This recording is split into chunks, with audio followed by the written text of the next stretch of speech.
प्रताप सिंह अपने civil career channel में आपका स्वागत करता हूं। दोस्तों आज हम लोग soil mechanics and foundation engineering subject देखेंगे। दोस्तों इस सब्जेक्ट का चैप्टर हमारा दोस्तों नंबर 6 रहेगा। इस चैप्टर का नाम है डिफॉर्मेशन ऑफ सॉइल और लेक्चर नंबर 17 रहेगा। ठीक दोस्तों, इसमें केवल वही क्वेश्चन देखा जाएगा जो हमारे पेपर में आएगा। ठीक दोस्तों, इसमें only most important question answer देखा जाएगा और कराया जाएगा। ठीक दोस्तों, जिससे हमारा पेपर बहुत नज़दीक आ चुका है। हम लोग इतना अच्छा प्रिपेयर कर लें कि अपने पेपर में अच्छे से अच्छा नंबर ला सकें।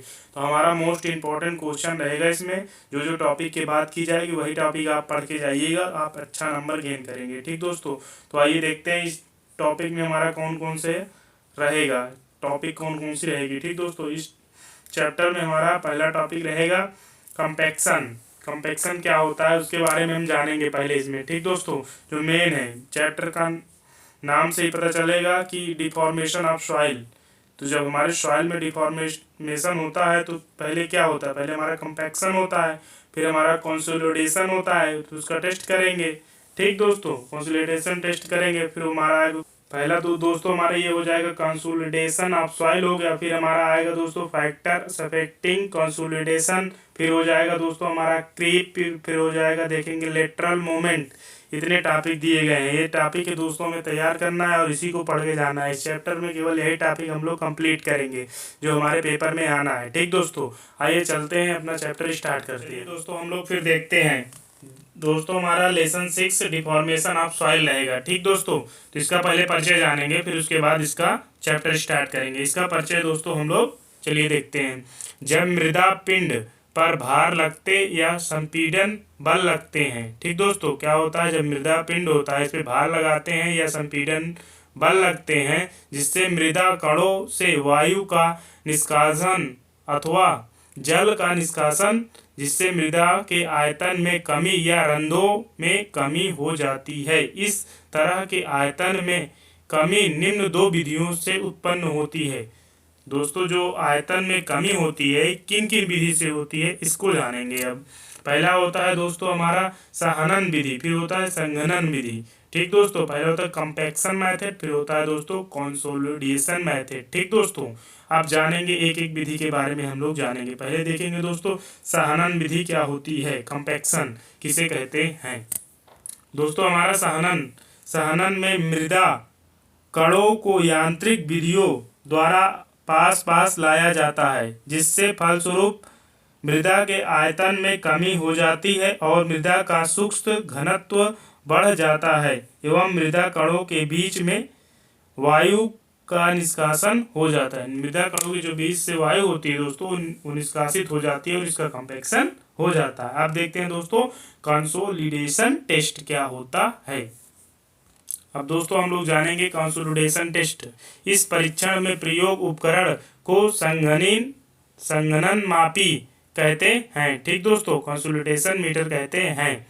फिर स्ट्रिंग टाइप जो सरंद पत्थर जिसे बोलते हैं पोरो स्टोन प्रयोग किए जाते हैं। ठीक दोस्तों, प्योर स्टोन प्रयोग किए जाते हैं। केवल ऊपर वाला सांद्र पत्थर नीचे की ओर गति कर सकता है, जबकि फ्लैटिंग रिंग टाइप्स के सरंद पत्थर दोनों अथवा ऊपर और नीचे वाले गति कर सकते हैं। ठीक दोस्तों, नमूने की पारगम्यता केवल क्या होती है, फिक्स्ट्रिंग टाइप उपकरण से माप अर्थात मेजर करते हैं। नमूने से संपीड़न मापने के लिए डायल गेज की सहायता लेते हैं। नमूने को संपीड़न करने के लिए कई प्रकार के ऊर्ध्वाधर दाब लगाते हैं। पहला दोस्तों 0.1, फिर 0.2, फिर 0.5, फिर 1.2, फिर 4, पहले 1 लगाएंगे, फिर 2 लगाएंगे, फिर 4, 8, फिर 10 kg का 10 kg पर सेंटीमीटर स्क्वायर का वेट लगाते हैं।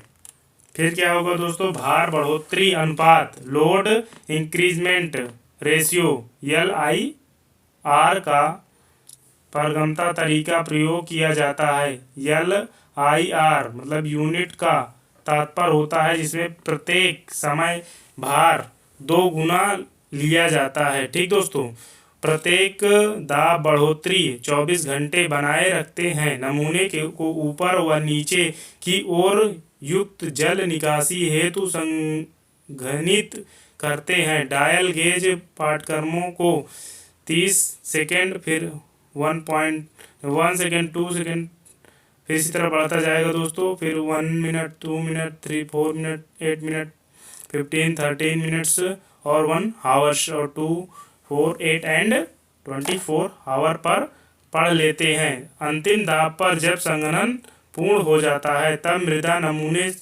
से भार क्या करते हैं, हटाकर उसे फूलने को छोड़ देते हैं। ठीक दोस्तों।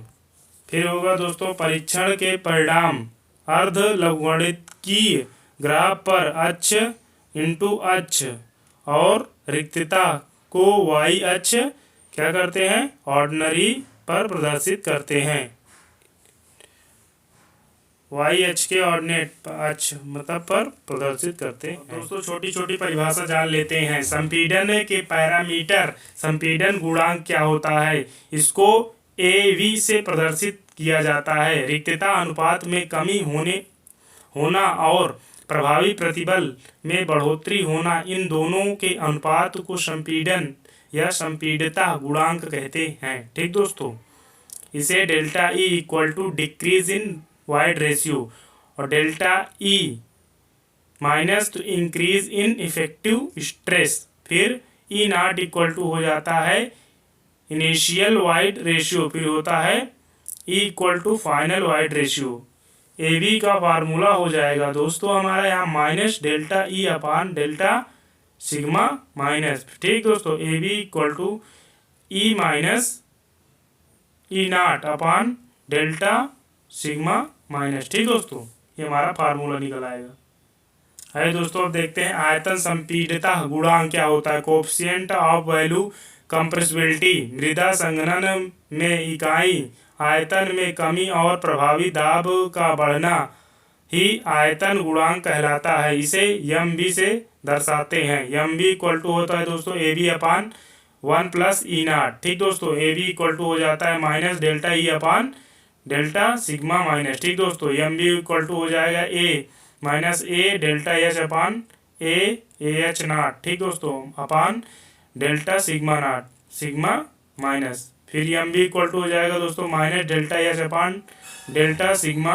माइनस H नॉट, या delta H equal to minus MB delta minus sigma और H नॉट। ठीक दोस्तों। यहाँ H नॉट जो हमारा डेल्टा H दिया गया दोस्तों, ये मोटाई में परिवर्तन है। नोट कंप्रेशन मॉडुलस क्या होता है दोस्तों, EC equal to 1 upon MB। दोस्तों इधर हम देख रहे थे, इसको भी देखते चले। MB इक्वल टू होगा दोस्तों minus delta E upon delta sigma minus bracket में 1 प्लस E नॉट। ठीक दोस्तों। Delta E upon 1 plus E not equal to delta B upon B। तो यहाँ हो जाएगा दोस्तों MB equal to minus delta B upon B upon delta sigma minus. ठीक दोस्तों, ये हमारा फार्मूला निकल के आ जाएगा दोस्तों। ये पढ़ते चलना है पेपर में। दोस्तों हम लोग जानेंगे संघनन गुणांक क्या होता है। कोएफिशिएंट ऑफ कंसोलिडेशन क्या होता है, कंसोलिडेशन CV संघनन गुणांक को CV से प्रदर्शित करते हैं। फिर होगा दोस्तों पारगम्यता गुणांक और आयतन गुणांक इंटू जल का घनत्व के बीच अनुपात को संघनन गुणांक कहते हैं। ठीक दोस्तों। इसे CV इक्वल टू होता है K अपान MB गामा W। ठीक दोस्तों। फिर K इक्वल टू हो जाएगा दोस्तों coefficient of permeability, MB equal to हो जाएगा कोफिशिएंट ऑफ वैल्यूम कंप्रेसिबिलिटी, फिर गामा इक्वल टू हो जाएगा दोस्तों density, gamma W equal to हो जाएगा दोस्तों डेंसिटी ऑफ वाटर। अब हम लोग देखेंगे दोस्तों संपीड़न सूचांक, कंप्रेशन इंडेक्स, रिक्तता अनुपात और ये दोस्तों ये लॉग सिग्मा माइनस। ठीक दोस्तों। के बीच दर्शाए जा चुके वक्र के रेखीय भाग का ढाल संपीड़न सूचांक इसे CC कहलाता है। यह बीमा रहित या डायमेंशन होता है। ठीक दोस्तों। डायमेंशनलेस होता है। ठीक दोस्तों। अभी दोस्तों इसका डेरिवेशन दिया गया है, डेरिवेशन आप कर लेंगे तो और अच्छी बात है, क्योंकि पेपर में श्योर पूछा जाएगा। तो E हमारा इंक्रीज दिया गया है और log sigma minus right side में दिया गया है। दोस्तों इसका देख लीजिए आप लोग, इसको हमें क्या करना है, इसका डेरिवेशन आप लोग देख लीजिए और डेरिवेशन जरूर करके आइएगा। स्लोप एम इक्वल टू दिया गया है Y minus Y two minus Y one upon X two minus X one, और सी सी इक्वल टू हो गया दोस्तों E minus E naught upon log sigma two minus log sigma one. ठीक दोस्तों, फिर हमारा होगा C C equal to delta E upon delta log sigma minus. ठीक दोस्तों, फिर सी सी इक्वल टू हो जाएगा ई माइनस ई वन, फिर log sigma minus two upon sigma minus one. ठीक दोस्तों, फिर डेल्टा ई हो जाएगा हमारा वह क्या दिया गया है, वेरिएशन इन वाइड रेशियो, फिर हो गया delta log sigma minus equal to variation of effective stress. सबसे मेन है, पहले उसको जानते हैं, संघनन को प्रभावित करने वाले कारक कौन कौन से हैं। ठीक दोस्तों, इसके बारे में हम लोग जानते हैं। मृतिका परत की मोटाई के कारण क्या होता है, थिकनेस ऑफ क्ले लेयर। यदि मृतिका परत की मोटाई अधिक है तो मृतिका के स्वयं के अतिरिक्त दाब ओवर बाइंडर के कारण संघनन का मान अधिक होगा। ठीक दोस्तों, बी में क्या दिया गया है दोस्तों, हमारा वो ए हो गया। बी नंबर पे हमारा पारगम्यता गुणांक कोफिशिएंट ऑफ परमेबिलिटी। यदि मृदा का पारगम्यता गुणांक अधिक है तो मृदा रंध्रों से जल बहुत आसानी से निकल जाता है, यहाँ संघनन अधिक होगा। ठीक दोस्तों, सी भी समानुपात के। ठीक दोस्तों, अब देखेंगे दोस्तों संघनन गुणांक क्या होता है, कोफिशिएंट ऑफ कंसोलिडेशन। संघनन गुणांक संघनन अंश के समानुपाती होता है। यदि ये संघनन गुणांक अधिक है तो मृदा में संघनन भी अधिक होगा। ठीक दोस्तों, अब हम लोग देखेंगे दोस्तों संघनित मृदा का परिणाम क्या होता है एवं वितरण। Magnetic of the consolidation pressure and it's distribution. ठीक दोस्तों, देखते हैं दोस्तों, संघनित दाब के कारण मृदा का संघनन और वितरण अधिक प्रभावित होता है। यदि संघनित दाब अधिक है और समान रूप से पूर्ण क्षेत्रफल पर वितरित होता है तो मृदा में संघनन भी अधिक होगा। ठीक दोस्तों, समय गुणांक time factors TV equal to हो जाएगा C B T upon D square. इस समीकरण से स्पष्ट है कि संघनन गुणांक सी बी समय गुणांक टाइम फैक्टर टीवी के समानुपाती है। यदि समय गुणांक अधिक है होगा तो संघनन भी अधिक होगा। दोस्तों जानेंगे निर्माण संक्रिया और जल स्तर के नीचे गिरने से निस्संदन क्या क्या होता है। जब निर्माण संक्रिया मशीनों द्वारा की जाती है तो मशीन से कंपन उत्पन्न होता है। यह कंपन जैसे टर्बो जनरेटर टरबाइन आदि पाइल गाड़ने की संक्रियाओं या विस्फोटक भूकंपों या अन्य दूसरे प्रकार के आघातों द्वारा उत्पन्न होते हैं और मृदा में निस्संदन उत्पन्न करके संरचनाओं को क्या करते हैं, विफल कर देते हैं। असंजन मृदाओं में निस्संदन अधिक या ससंजन मृदाओं में निस्संदन कम होता है। ठीक दोस्तों, गहरी खाइयों खोदकर तथा गहरी नींव खोदकर जो निर्माण कार्य कराए जाते हैं, जैसे कार्यों में सबसे बड़ी समस्या जल स्तर की आती है। ठीक दोस्तों, जल स्तर बिना कम किए क्या करेंगे, कारीगरों के से कार्य कराया जाना संभव नहीं है, क्योंकि सूखी अवस्था में ही कार्य कराए जा सकते हैं। अतः जल को पंपिंग करके जल स्तर को गिराना पड़ता है। इसमें बलुई मृदा क्या होती है दोस्तों, यह बलुई मृदा में जल स्तर कम करने से मृदा निस्संदन का पर प्रभाव नहीं पड़ता है, जबकि मृदाओं का जल स्तर गिराने से मृदा निस्संदन में बहुत खराब प्रभाव डालती है, यह पड़ता है। ठीक दोस्तों, अब देखेंगे दोस्तों हैविंग माने उठाना। मृदा गीली अवस्था फूलती है। ठीक दोस्तों, तो मृदा में फैलाव या एक्सपेंशन होता है, जिससे भूमि ग्राउंड ऊपर को संचालन करके ऊपर उठती है। इस क्रिया को क्या करते हैं, रेविंग कहते हैं। इसके विपरीत दूसरी क्रिया संरचना के उभार के कारण मृदा नीचे की ओर धंसे धंसते हैं। ठीक दोस्तों, जिससे निषादन या सेटलमेंट कहते हैं। ऐसे क्षेत्र जहां पर मृदा पर बर्फ जमी है, फ्रीजिंग या जमीन तल के नीचे बर्फ होने से भूमि तल ऊपर को उठने लगता है, ऐसी घटना क्या होती है? धूसर ह्यू, मतलब क्या दोस्तों, क्या बोल सकते हैं? रोप्ट हैवी कहलाती है।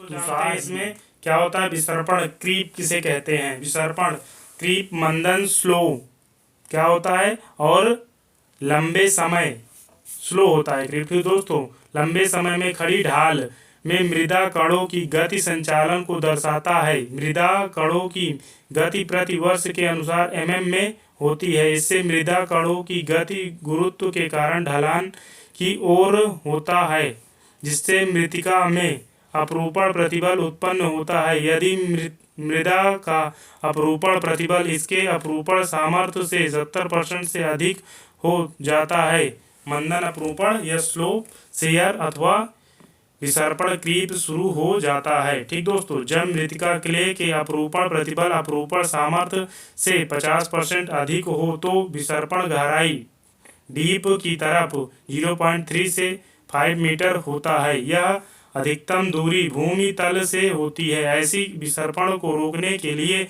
मृदाओं को क्या करते हैं? मृदाओं में उच्च सुरक्षा गुणांक लेकर कार्य देखेंगे। सुघट्ट प्रभाव क्या होता है? प्लास्टिक फ्लो क्या होता है? किसी भी प्रभाव में द्रव की गति उस पर लगाए बल के समानुपाती होती है। पदार्थ के विकृति उस पर लगाए गए बल के कारण होती है। रैंकिंग सिद्धांत के अनुसार दीवार पदार्थ में विचलन सुघट्ट प्रभाव कहलाता है। पृथ्वी के सुघट्ट प्रभाव जैसे चट्टानों या मुड़ना और चट्टानों का प्रभाव उच्च दाब और बढ़े हुए तापक्रम के कारण होता है। ठीक दोस्तों, फिर हम देखेंगे पार्श्व विचलन, लेटरल मोमेंट क्या होते हैं। मृदा यदि किसी भी संरचना के पीछे भरी जाती है, संरचना पर मृदा दाब डालती है। ठीक दोस्तों, जब पास से भराव क्या होता है? ब्रेक फिल की मृदा के दाब के कारण दीवार पार्श्व भार या बैक फिल से दूसरी तरफ आगे की को विचलन होने लगे। इस दाब को संक्रिय दाब कहते हैं, अर्थात संक्रिय दाब के कारण मृदा से दूसरी ओर खिसकने की स्थिति में हो जाती है। इस संक्रिया या मृदा दाब को पार्श्व दाब अथवा उस विचलन को पार्श्व विचलन कहते हैं। ठीक दोस्तों, ये दोस्तों हमारा जितना क्वेश्चन बताया गया है, सारे क्वेश्चन मोस्ट इंपॉर्टेंट क्वेश्चन थे। ये पेपर में आने की संभावना है। तो दोस्तों, आप लोगों को जितना क्वेश्चन बताया जा रहा है, आप लोग इसे ध्यानपूर्वक पढ़िए और अच्छे से नंबर गेन करने की कोशिश करिए। तो इस दोस्तों, जितना बताया गया है, आप लोग इसे अच्छे से पढ़ के जाइएगा, पेपर आपका बहुत अच्छा होगा। ठीक दोस्तों, आप लोगों ने दोस्तों हमारी यहाँ तक वीडियो देखी, उसके लिए बहुत बहुत धन्यवाद। दोस्तों, आप अपने सिविल कैरियर चैनल को लाइक करें, शेयर करें और सब्सक्राइब करें। धन्यवाद।